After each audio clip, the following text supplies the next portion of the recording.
Hello, have you ever found it confusing to reply to an email within Gmail? You pop in and you see a number here, if you can see number 8 and number 4. But this indicates that within this email thread, there are about 8, well, there are exactly 8 emails, all for this common email.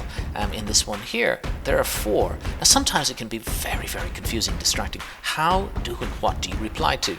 Well, if you want to do away with that and have each email as their own individual email and that you can respond to independently, the best way to do that, and it's a very easy fix, go to settings. So up here in the little cog, go to settings, then go to see all settings. From within here, you will be by default on general.